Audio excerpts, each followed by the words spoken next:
SIR চলাকালীনই বাংলাদেশিদের পালানোর ছবি ধরা পড়েছে। পালা বদলের পরও সীমান্ত থেকে বাংলাদেশে যাবার হিড়িক দেখা গিয়েছিল। এবার কেষ্টপুর শতরূপা পল্লী বস্তিতেও স্পষ্ট হলো সেই চিত্র। শুনশান এলাকা, ঘরে তালা।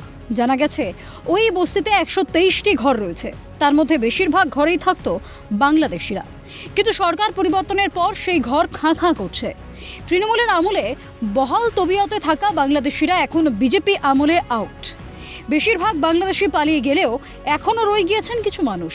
তাদের বিরুদ্ধে জাল নথি বানিয়ে দীর্ঘদিন ধরে বসবাস নিয়েও অভিযোগ। এই ঘরে আমি আরও একবার ঢোকার চেষ্টা করব।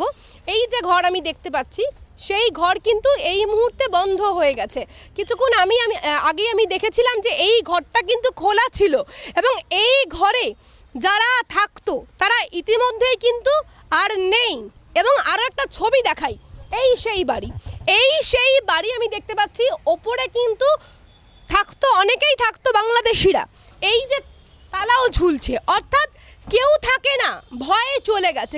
এখানে অনেক দিন আছে। কতজন রয়েছে এখানে আপনার ঘরে? আমার ঘরে আমার ছেলে মেয়ে আছে আর আমি আছি। জয়নগরে কোথায় থাকেন? বাংলাদেশে কোথায়? বাংলাদেশে না, জয়নগর, কুলতলা থানা। আপনার ভোটার কার্ড আছে? আছে নাকি? তাহলে এখানে এসে তো বানিয়েছেন, এইটা কি প্রুফ আছে আপনার? এখানে এসে তো এটা বানিয়েছেন, আগে যেখানে ছিলেন সেটা তো আধার কার্ড লাগবে। তো ওখানে গিয়ে আনবো, লাগলে নিয়ে আসবো। ছেলের আপনার জন্ম কোথায়? ওখানেই তো। হ্যাঁ, ওই আধার কার্ড লাগবে, এটা তো আপনি বানিয়েছেন এখানে এসে। স্থানীয়দের অভিযোগ, বাংলাদেশিদের অত্যাচারে এখানে থাকা যেত না। যে সময় তৃণমূল সরকার ছিল সেই সময় রাত চালাতো তারা। কার্যত জায়গা জবরদখল করে রেখেছিল বাংলাদেশিরা। কেউ কেউ আবার দোতলা বাড়িও তৈরি করে ফেলেছিল বলে অভিযোগ। তৃণমূল আমলে বাংলাদেশিদের আচরণের প্রতিবাদ করলেও নাকি জুটত নেতাদের শাসানি, ধমকানি, চমকানি, জানাচ্ছেন স্থানীয়রা। তবে সরকার পরিবর্তন হতে ভয় সরিয়ে প্রকাশ্যে অভিযোগ করেছেন তারা। এই সেই তালাবন্ধ ঘর।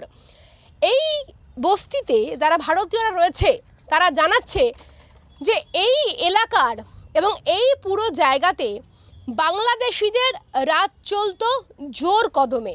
এবং যে সময় এসআইআর হয়েছে তার আগে কিংবা পরে যখনই তারা শুনেছেন যে এসআইআর হচ্ছে, ঠিক সেই সময় অনেকে পুটলি পটলা নিয়ে একেবারে পাড়ি দিয়েছে বাংলাদেশে।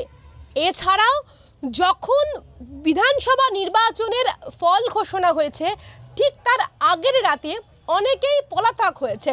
অসুবিধা হতো তো। কি হতো, কি করতো? আমাদের পরে অনেক রকমই জোর জুলুম হতো। জেনে বলছি, দাঁড়া বাইক করাচ্ছি।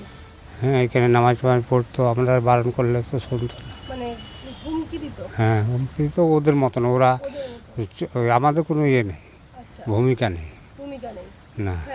এই দেশেও মুসলমান আছে কয়েকটা ঘর, এদের সব কিছু ওকে আছে, কোনো অসুবিধা নেই। এদের আচরণ ব্যবহার সমস্ত কিছু ভালো। কিন্তু এই যে দুই একটা জালমাল ঢুকে, এই একটা ঘর, এই দুটো এখনও রয়েছে, বুঝেছেন? এরা রাত্রি করে আসে, চেকিং দিলে পরে এই দুটো চোর, গাঁজাখোর, বদমাইশ, অরিজিনাল না, অন্য লোকের কাগজ ভাঙিয়ে কারে চাচা বানিয়ে কারে বাবা বানিয়ে এরা ভোটার করেছে। আতঙ্কে তো থাকতেন, ভয়েতেও থাকতেন।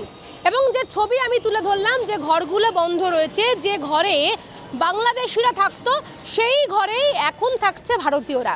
কিন্তু তাদের মনে এখন আর ভয় নেই, ভয় আউট, এবং তাদের ভরসাহীন হয়েছে। সেক্ষেত্রে দাঁড়িয়ে তারা মুখ্যমন্ত্রী শুভেন্দু অধিকারীকে স্বাগত জানাচ্ছেন। ক্যামেরা নিখিলের সাথে দীপেন্দ্র সাউ, ক্যালকাটা নিউজ, কেষ্টপুর।